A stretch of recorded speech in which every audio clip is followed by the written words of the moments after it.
I buy all my toys, figures, and collectibles at Big Bad Toy Store, and you can too. They ship worldwide, and you don't pay for it until it arrives in their store. Hey, what's up? Siri Emerald here. This is my Captain America Civil War War Machine. So are we done with the War Machine? Will there be any more in the future? Who's to say? In the last one, Mr. Tony Stank was helping him in his rehabilitation. So we have the traditionally styled diecast box. We have, obviously, War Machine here on the outside of it, and there's Tony in the Iron Man Mark 46. We're off Captain America Civil War War Machine. This is the diecast figure, and it says MMS 344 D15. On this side of the box, we have Captain America, the little War Machine symbol there on the bottom. And on this side of the box, we have his War Machine symbol a little bigger, Falcon up there flying in the sky. And on the back of the box, we have the people responsible for this figure. And towards the bottom of that, we have all the warnings. On the top of the box, it says Captain America Civil War. And on the bottom of the box will be nothing. And of course, the cutout foam instruction manual. This little head wanted to come right out of there, right off the bat.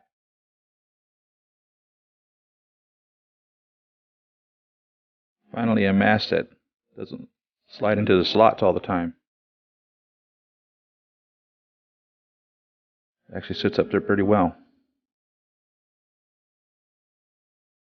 About doggone time. He feels solidly built compared to some of the earlier diecast figures. I mean, at only 15, I guess they're all still early diecast figures. But he doesn't feel flimsy. Got great waist movement there.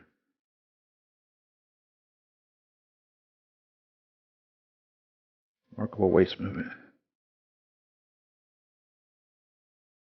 Of course, the head pivots all the way around. Okay, for accessories in the styrofoam portion of the box, we get the back cannon. Pivots right here. And then you would be able to rotate it right here.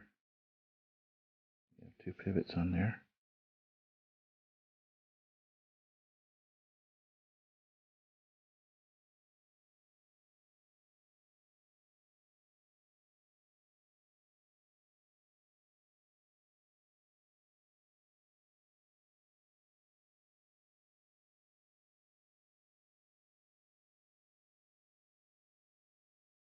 That's a serious weapon right there, I tell you.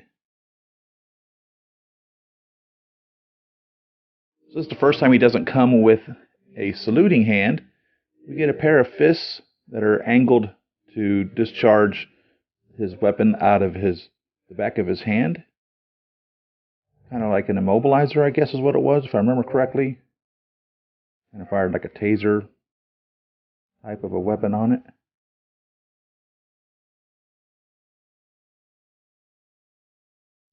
The fists are always covered up. The light doesn't shine through on the fist. The repulsor light doesn't shine through in the fist. So same thing here in this instance. We get a pair of open palm repulsor firing hands, which are angled so that they can be positioned up for firing the repulsor. Of course, those are lit up. We get a pair of articulated hands. All the hands are the same on the tops and the backs. These aren't in repulsor position, so they're just straight on. So the thumb can be positioned like this. And then each of the fingers can be folded down to even make a fist. Point such. And then on the figure, we have his fists.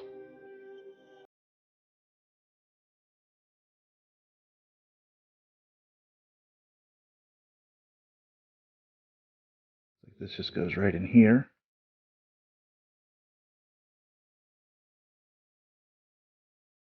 Looks pretty cool like that. I like the way that is put in there better than I do on the Mark II and the Iron Patriot.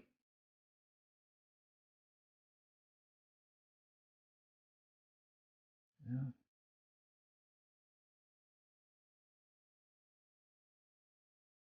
See if we can get it to stay in there a little better. Give it a correct push on. There we go. Okay. So now it's all the way in. I didn't have it in all the way in, evidently.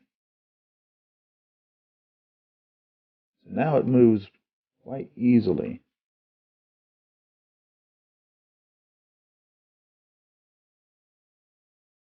Point it in any direction.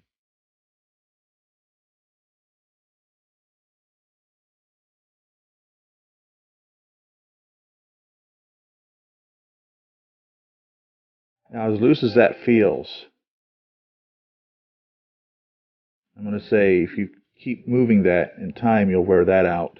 The up and down portion of it.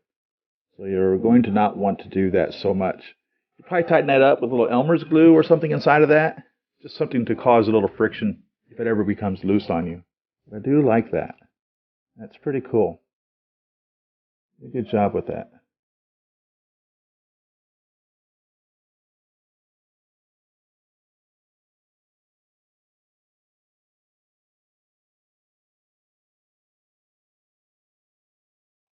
So the accessories inside the little back piece or bottom piece include batteries, the crotch grabber, the figure stand, and all the little accessories for his shoulders, his forearms, interchangeable chest, and his baton. So I don't understand why they gave us a crotch grabber for a die-cast figure. It just doesn't make any sense. It's not really going to hold the figure up. I guess it's just going to keep the figure there. It doesn't make any sense. We've already discovered that there's holes underneath here, or at least on the Age of Ultron ones. So I imagine there's holes under here as well to put the Vision flight pose or the iron rod in there to hold it. I don't understand, but there is the Iron Man Civil War figure base. Here's the interchangeable chest piece. This is from the scene where Vision blasts the wrong person and literally destroys the arc reactor, which is powering War Machine's suit. And then he crashes to the ground. Falcon and Tony fly down there, unable to get him. So I don't understand why Tony couldn't fly quicker. I mean, he can fly at Mach speeds. He should have been able to catch him. Maybe that's something that he'll deal with later. That's my opinion. Now, this is plastic. It's not die cast.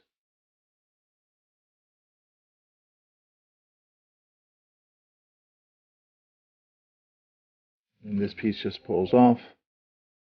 And then this piece just goes right in its place.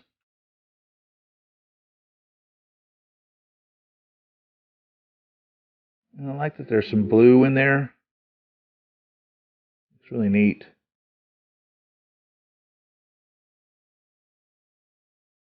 Really like that.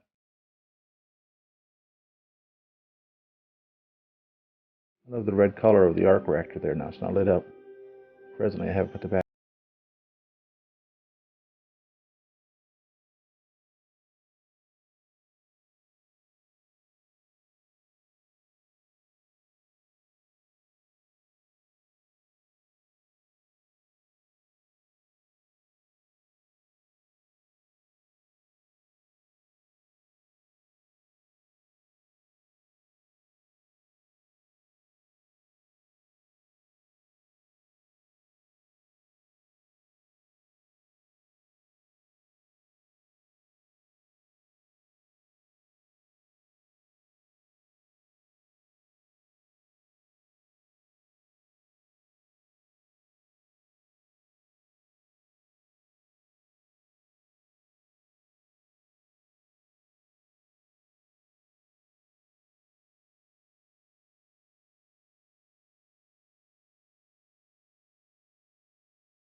tab that says that this is the left one. It's right under here. And there's an R1 on the other. So this is the left arm. This will attach right here.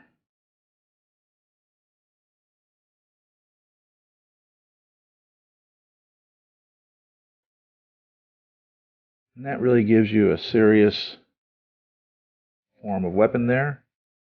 Let's see if we can get them loaded up.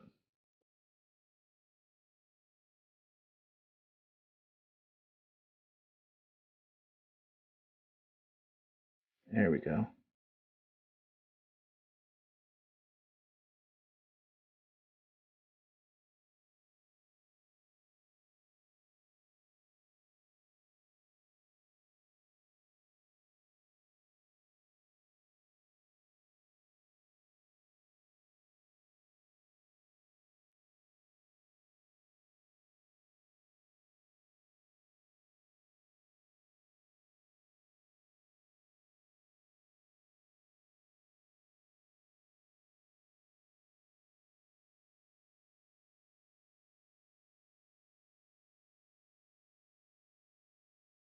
Let's get that to look a little more menacing here.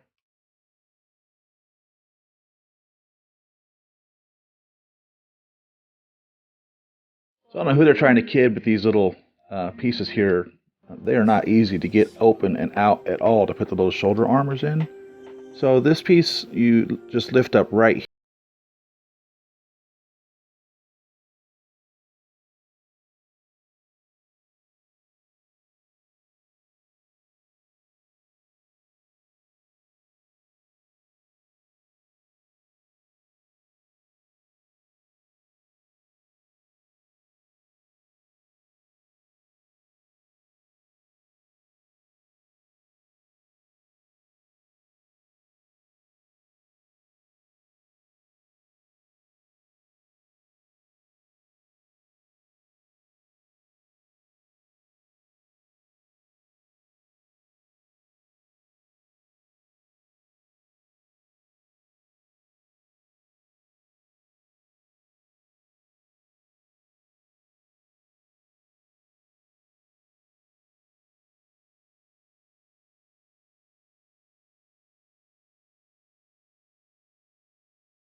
on and off for you.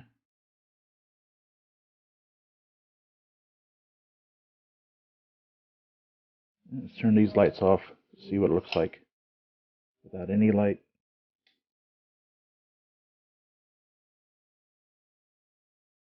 So you can see it's pretty bright considering. And I don't know how well this is showing up, but it glows kind of a yellow or amber, almost the color of resin, tree sap. That's what it looks like. Looks pretty cool.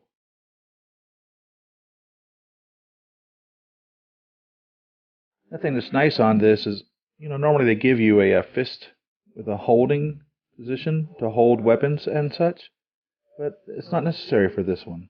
This articulated hand is holding this quite well. I'm only holding just the hand here, and the weapon is staying right in position there. I'm not touching the weapon at all, just holding on to the articulated hand, which is wrapped around the handle, and it holds it quite well.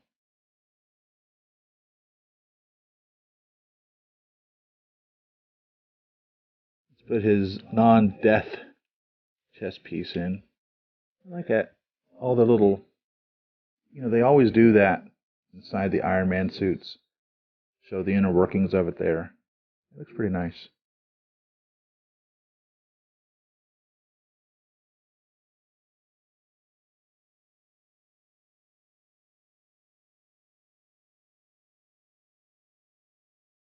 So the batteries went in really well, considering how difficult they have been in the past. Some of these figures, I really had very little difficulty getting them in. They included some tweezers, little plastic tweezers, to go with this. And it didn't take me any effort at all to get the batteries in him.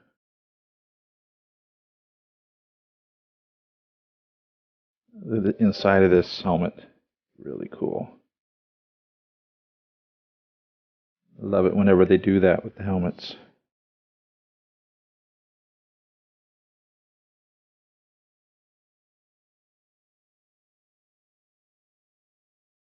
So we'll turn some of these lights out here.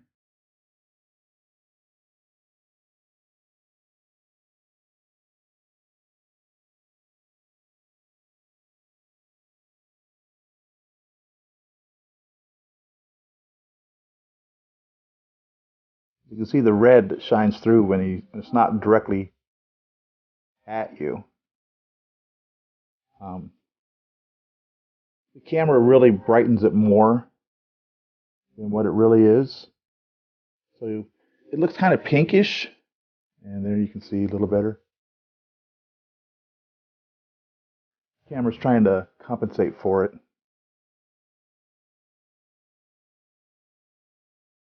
There we go. That's much better.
So I don't know if you can see in the quality of this.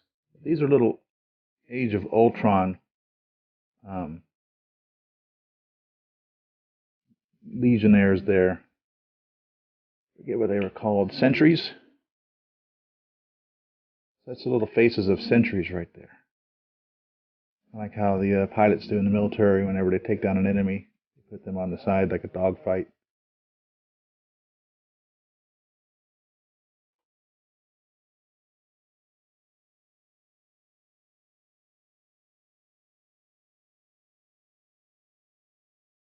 And right there it says Colonel James Rhodes. He's gotten the promotion. The Lieutenant Colonel, it now says Colonel James Rhodes right there.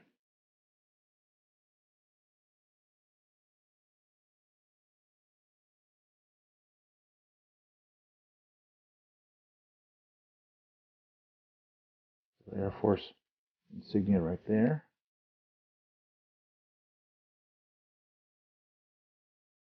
Not a lot of other microprint. A little arrow pointing there, or triangle.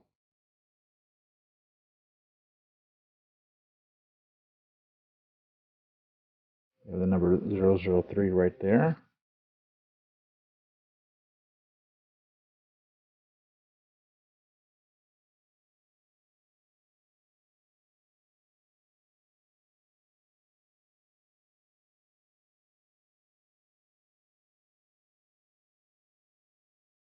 So those little feet, they will pull down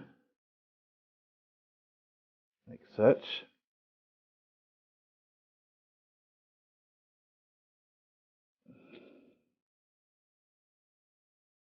Well, they're supposed to pull down.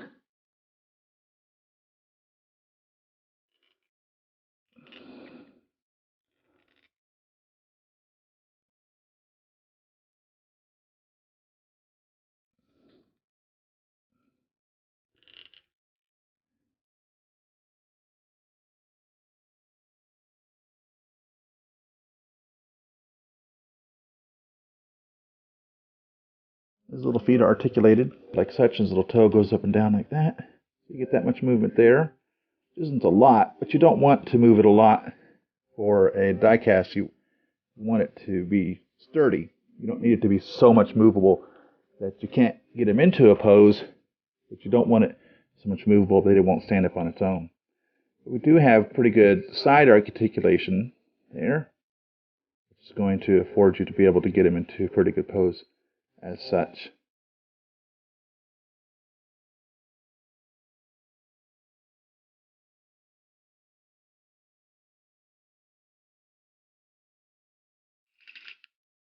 And his knees will bend all the way up. So there's 1, 2, 3, 4, 6, 7, 8. 8 of those. And we get the rotating thigh. And this comes up out of the way to give us more side movement there. And the hip drops down for better articulation and posability, so that we can get his thigh and knee into a position like such.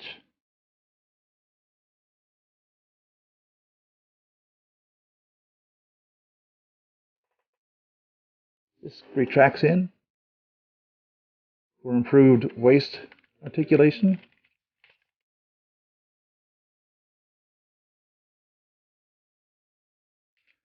So yeah, how far that goes in.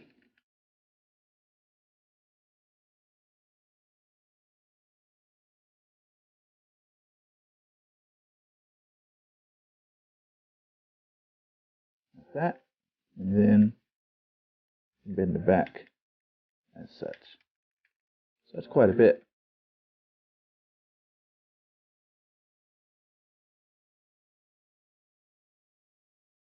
And he'll twist all the way around. Of course, you know, he's not designed to do that. He's not a robot. But you can get him, because of that, into a pretty good position. And he rocks back and forth pretty well. So there's a left and right rock on that also. I wish they'd had a place for him to store his baton. That would have been nice.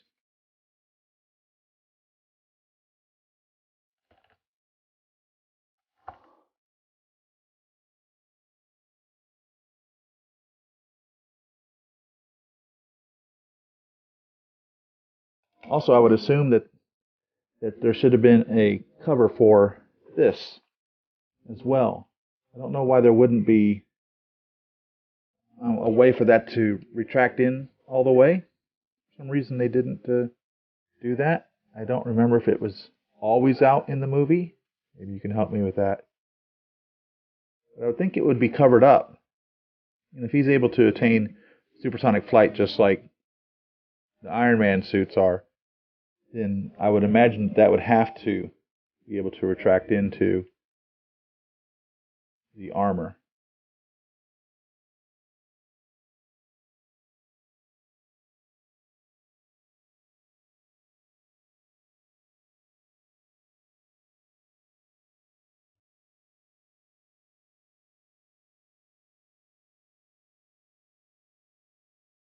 Put the Rhodey helmet on.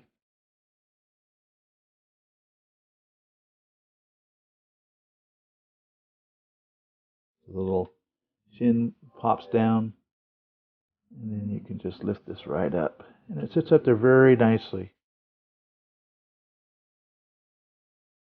Now, there's people that will make statements that, oh, they use the same head sculpt. I can tell you right now, that's not the same head sculpt. You can tell he's older in that sculpt there. No doubt about that. It's not the same head sculpt.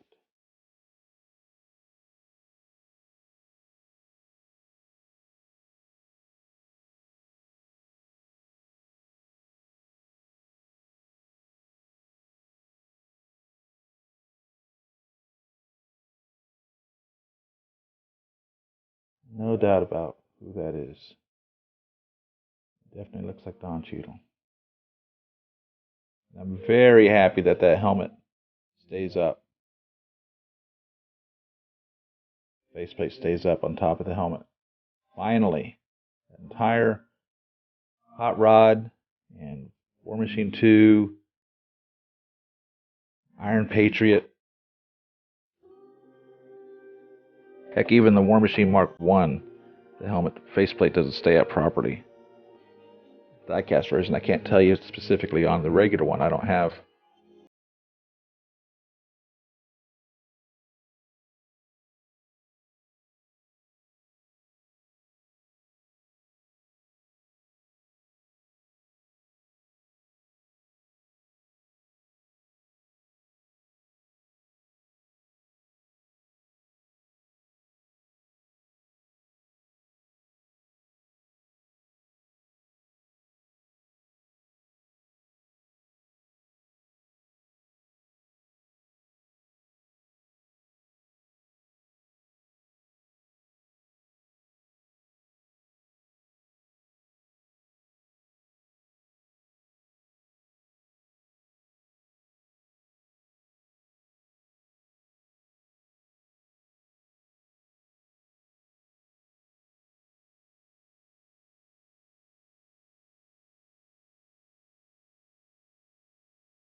There they are.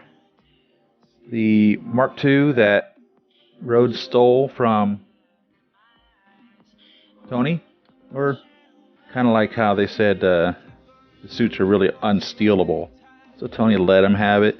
That's a Iron Man Mark III diecast that's been repainted by me. Pretty poorly done. Hardest thing was drilling all the doggone holes in it to represent the rivets on it. And then we have the War Machine Mark II behind the War Machine Mark I. War Machine Mark II back there, followed by the Iron Patriot, followed by the War Machine Mark II Age of Ultron, and then finally War Machine Mark III. So thanks for watching, everyone. Leave your comments in the section below. Tell me what you think of this figure. Did you pick him up? Will you be picking him up? Follow me on Facebook at Siri.Emerald, Twitter at Siri Emerald. Follow me on Pinterest and Instagram. Subscribe to me on Patreon. Every little bit helps. If you like this video, give it a thumbs up. That helps out a lot. Share this video with your friends. Tell them about my channel. That helps out as well. If you're already a subscriber of mine, thank you very much. If you haven't subscribed to me yet, take this opportunity now to do so. And as always, thanks again for watching. I'll see you on the next video. Happy collecting!